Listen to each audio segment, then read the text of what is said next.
बड़ा चुनाव बड़ा फेस का। झाबुआ रतलाम लोकसभा सीट से बीजेपी प्रत्याशी अनीता नागर सिंह चौहान ने बंसल न्यूज से खास बातचीत की और इस दौरान अनीता नागर ने अपने जीवन से जुड़े दिलचस्प पहलू भी साझा किए, उन्हें उजागर किया। अनीता ने बताया कि टिकट वितरण के दौरान उन्होंने खुद जिला पंचायत के अध्यक्ष से रायशुमारी की और 3 दूसरे नामों का पैनल भी दिया, लेकिन पार्टी ने उन्हें ही टिकट देकर भरोसा जताया। अनीता को टिकट मिलने पर विश्वास नहीं हुआ और आपको बता दें कि अनीता का मुकाबला कांग्रेस के दिग्गज कांतिलाल भूरिया से होने जा रहा है। यहां पर 13 मई को वोट डाले जाएंगे। देखिए खास मुलाकात।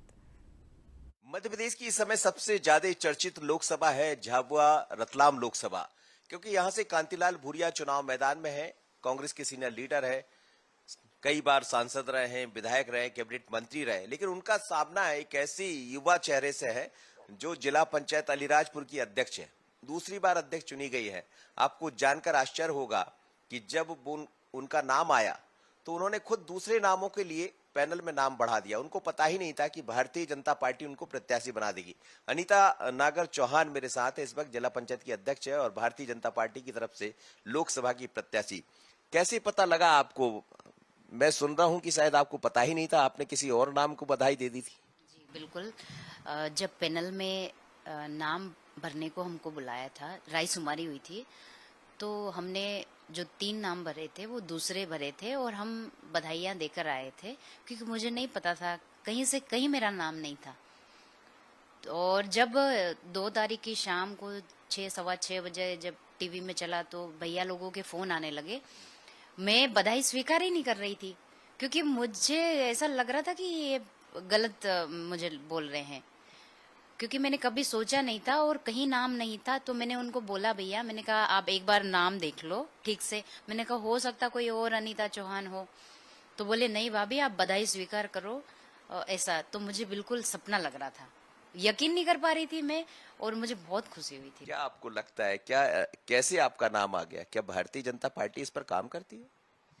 ये तो संगठन ही जाने, और भारतीय जनता पार्टी में अंतिम व्यक्ति जो रहता है अंतिम पंक्ति में, उनको कब आगे लाकर बैठा देती है तो ये बीजेपी ही कर सकती। और आदरणीय नरेंद्र मोदी जी ने संसद में जो 33% करने का काम किया, अभी किया नहीं, बात रखी है उन्होंने।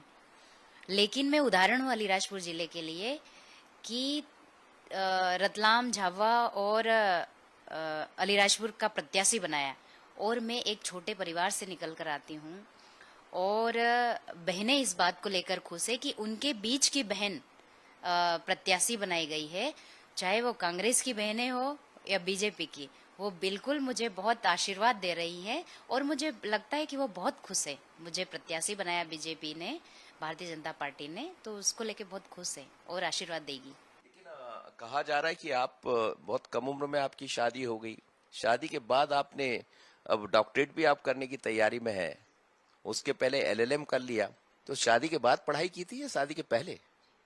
जी बिल्कुल, मेरी छोटी उम्र में शादी हो गई थी और मेरे पति ने मुझे लगातार आगे बढ़ाने का सोचा। उनके मार्गदर्शन में मैं आगे बढ़ती गई। वो मुझे पढ़ाने का बोले। मुझे नहीं पता था, जब एलएलबी का फॉर्म भी लाए ना, तो नहीं पता था कि एलएलबी क्या होता है, मैं उसके बारे में नहीं जानती थी। लेकिन मेरे पति ने, नागर सिंह जी ने, जब फॉर्म बुलवाया तो मैंने कहा हाँ ठीक है, आप चाहते तो मैं कर लूंगी। और मैं इन्हीं मतलब पति के कारण ही आज मैं पीएचडी कर रही हूँ। और बिल्कुल मैंने शादी के बाद ही पढ़ाई की।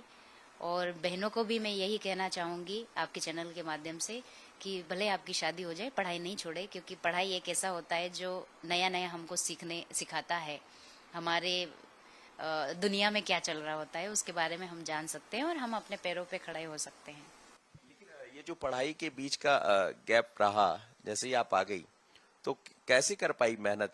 कैसे इतनी पढ़ाई करके एलएलएम भी आपने कर लिया, पीएचडी आप कर रही? जी बिल्कुल। जब मैं जिला पंचायत की अध्यक्ष बनी 2015 में, और मुझे लगा कि रोज पंचायत में काम करना पड़ता है, लोगों से मिलना पड़ता है, लेकिन जब समय मिलता है, कभी जैसे यहाँ से अलीराजपुर से कट्टीवाड़ा गए तो वो समय बीच का रहता है, वो करीब 1 से 1.5 घंटे का रहता है, तो वो फ्री रहता है, तो मैं उस समय का उपयोग कर लेती हूँ और उसमें पढ़ लेती हूँ। मैंने पढ़ाई के लिए अलग से टाइम नहीं निकाला। बस जो भी समय मिला मुझे गाड़ी में, घर में, जहाँ पर भी कार्यक्रम में, जब भी मुझे समय मिला तो मैं पढ़ाई में लगाया उस समय का। और आज मैंने इतनी पढ़ाई की कि मुझे अपने आप में बहुत खुशी होती। कहा जा रहा है कि आप तो जज के लिए भी सिलेक्ट हो गई थी, आपने क्लियर कर लिया था, रिटर्न क्लियर कर लिया था। जी जी बिल्कुल। पर मैं जिला पंचायत की अध्यक्ष थी और जनता ने मुझ पर विश्वास किया था। जिला पंचायत वार्ड से जहाँ से मुझे उम्मीदवार बनाया था और मैं विजयी हुई थी, तो उनका आशीर्वाद था। और तो मुझे ऐसा लगा कि अब यहाँ से छोड़ के नहीं जाना चाहिए। और हमारे जो कार्यकर्ता भाइयों थे उनकी भी इच्छा नहीं थी, नागर सिंह जी की भी इच्छा नहीं थी, तो मैंने बिल्कुल अपना मन बना लिया कि अब नहीं करना। तो सिलेक्ट हो गई? जी बिल्कुल। पहले प्लान था क्या बनने का था? मेरा सिविल जज बनने का पूरा प्लान था, मैं तैयारी कर रही थी और मेरा सपना था कि मैं बनूं। लेकिन अभी तो मोदी जी का परिवार बन गई हूं मैं, मोदी जी का। और मोदी जी के मार्गदर्शन में हम सब काम कर रहे हैं, आदरणीय जेपी नड्डा जी के मार्गदर्शन में हम सब काम कर रहे हैं। अब तो जनता की सेवा करने लगी हूं मैं।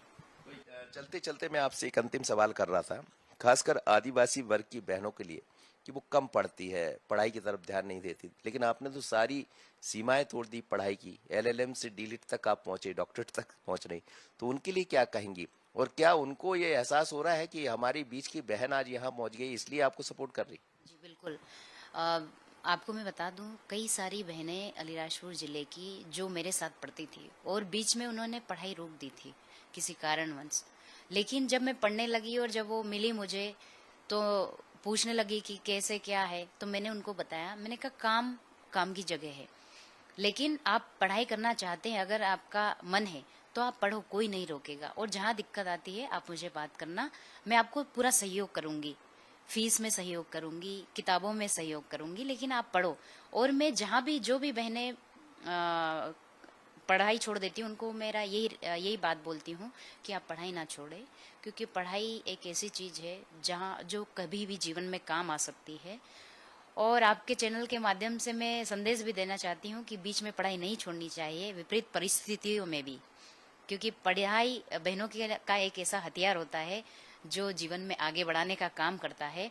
और आप यकीन मानिए, जहाँ भी शिक्षा का जो रहता है, विद्यालय होते हैं, कॉलेज होते हैं, वहाँ पर सबसे पहले मैं पढ़ाई की बात करती हूँ।